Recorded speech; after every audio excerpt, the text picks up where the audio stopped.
not in a good position. You don't have the cards right now. With us, you start having cards. Right now, you don't. You're playing cards. You're playing cards. You're gambling with the lives of millions of people. You think that if you will speak very loudly about the war, you can... He's not speaking loudly. He's not speaking loudly. Your country's in big trouble. Can I answer? Wait a minute. No. You've done a lot of talking. Your country is in big trouble. I know. You're not winning. You're not winning this.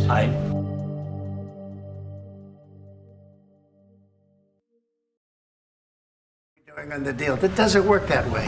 I'm not aligned with Putin. I'm not aligned with anybody. I'm aligned with the United States of America and for the good of the world. I'm aligned with the world and I want to get this thing over with. You see the hatred he's got for Putin. It's very tough for me to make a deal with that kind of hate. He's got tremendous hatred and I understand that, but I can tell you the other side isn't exactly in love with, him either. So it's not a question of alignment. I'm aligned with the world. I want to get the thing set. I'm aligned with Europe. I want to see if we can get this thing done. You want me to be tough? I could be tougher than any human being you've ever seen. I'd be so tough. But you're never going to get a deal that way. So that's the way it goes. All right, one more question. Hey, I want to respond to this. So look, for 4 years in the United States of America, we had a president who stood up at press conferences and talked tough about Vladimir Putin, and then Putin invaded Ukraine and destroyed a significant chunk of the country. The path to peace and the path to prosperity is maybe engaging in diplomacy. We tried the pathway of Joe Biden of thumping our chest and pretending that the President of the United States' words mattered more than the President of the United States' actions. What makes America a good country is America engaging in diplomacy. That's what President Trump is doing. Can I ask you? Sure. Yeah? Yeah. Okay. So he occupied our big parts of Ukraine, part of East and Crimea.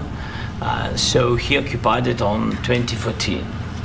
So during a lot of years, so I'm not speaking about just Biden, but those time was Obama, then President Obama, then President Trump, then President Biden, now the President Trump, and God bless, now President Trump will stop him.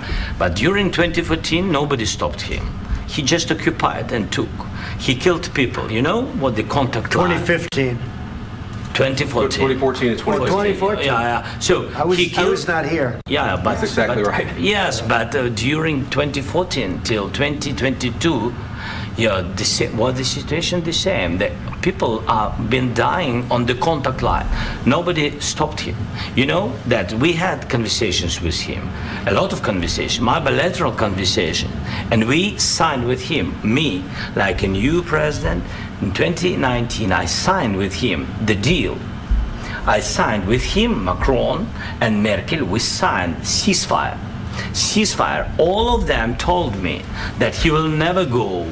We signed him with gas contract. Yes, but after that, he broken this ceasefire. He killed our people and he didn't exchange prisoners. We signed the exchange of prisoners, but he didn't do it.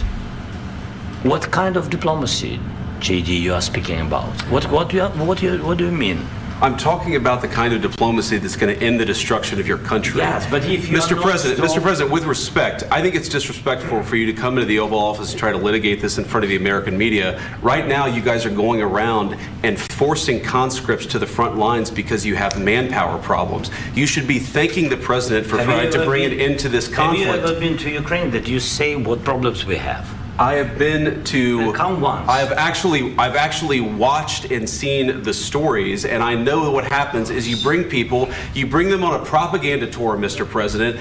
Do you disagree that you've had problems bringing people into your military? And do you think that it's respectful to come to the Oval Office of the United States of America and attack the administration that is trying to prevent the destruction of your country? A lot of questions. Let's start from the beginning. Sure. First of all, during the war, everybody has problems, even you, but you have nice ocean and don't feel now, but you will feel it in the future.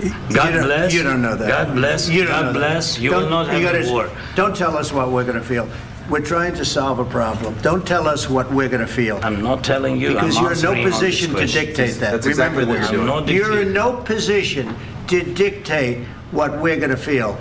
We're going to feel very good. You will feel influence. We're going to feel very good and very strong. You will feel influence. You're right now not in a very good position. You've allowed yourself to be in a very bad position, and he happens to be right about it. From the very beginning of the war. You're not in a good position. You don't have the cards right now.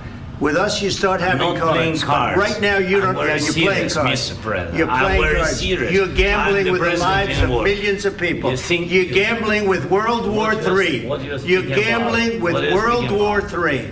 And what you're doing is very disrespectful to the country, this country, that's back to you, far more than a lot of people said they should have. Have you said thank you once? This entire meeting? No, in this entire meeting, have you said thank you? You went to Pennsylvania and campaigned for the opposition in October. Offer some words of appreciation for the United States of America and the president who's trying to save your country. Please, you think that if you will speak very loudly about the war, you can... He's not speaking loudly. He's not speaking loudly. Your country's in big trouble. Can I answer? Wait a minute. No, you've done a lot of talking. Your country is in big trouble. I know. You're not winning. You're not winning this.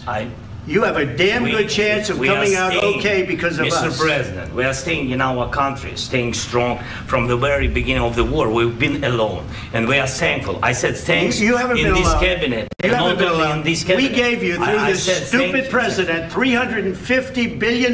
You voted we gave for you your military president. equipment, You and you men are brave, but they had to use our military. What about if you didn't have our military equipment, if you didn't have our military equipment, this war would have been over in 2 weeks. In 3 days. I heard it from Putin. In 3 days. This is something maybe new. Less. In 2 weeks. Of course, yes. It's going to be a very hard thing to do business like this. Again, I tell you. Just say thank you. I said a lot of times to American people. Accept that there are disagreements, and let's go litigate those disagreements rather than trying to fight it out in the American media when you're wrong. We know that you're wrong. But you see, I think it's good for the American people to see what's going on. I understand, sir. I think it's very important. That's why I kept this going so long. You have to be thankful. You don't have the cards. You're buried there. Your people are dying. You're running low on soldiers. Listen, you're running low on soldiers. It would be a damn good thing. And then you tell us, I don't want a ceasefire. I don't want a ceasefire.